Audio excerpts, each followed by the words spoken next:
Forgiving people forgive people.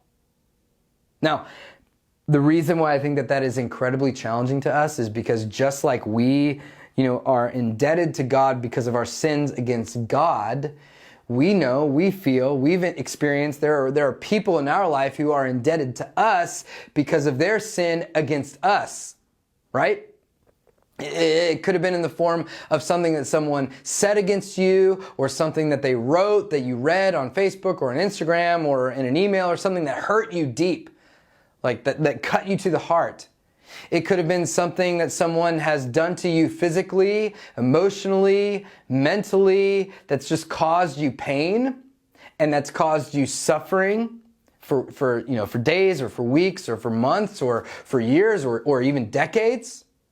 It could have been, a lie that someone lied to you or manipulated you or cheated you or stolen from you, or that you've been abandoned by someone, whatever that may be, whatever it looks like. I think that our natural tendency in the flesh is to what? We want revenge, right? We want them to pay for what they've done, because that's what hurt people do.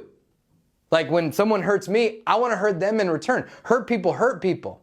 Now, listen, if I can't, oftentimes I can't, hurt them in the same way, or I feel like I'm a better person. I don't want to hurt them in the same way. What I can do, the least I can do, is like harbor this hostility against them, is to hold on to this unforgiveness, to justify the grudge, right? To demand a payment for the pain and the suffering and the hurt that they've caused, to hold their sin and to hold their debt against them, because that's what they deserve.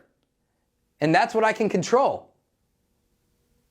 I think oftentimes this is magnified. This attitude is magnified, when we talk about those who are close to us, like, our spouse, our family, our friends, our neighbors, maybe the person sitting beside you, maybe the person at church, whatever that may look like. Like, the closer that people are to us, the deeper they can hurt us, which leads to, greater walls, like higher walls of hostility and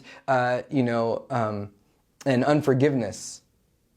Hurt people hurt people. That's what my flesh says. That's what the world says. That's what Satan says. But that's not what Jesus says. That's why Jesus teaches us to pray. He says, this is how you should pray. This is how you should posture your heart. That you petition God for a forgiving heart. Forgive us our debts, Lord, as we also have forgiven our debtors. That disciples of Jesus, we should be the very first ones to offer forgiveness and to show mercy.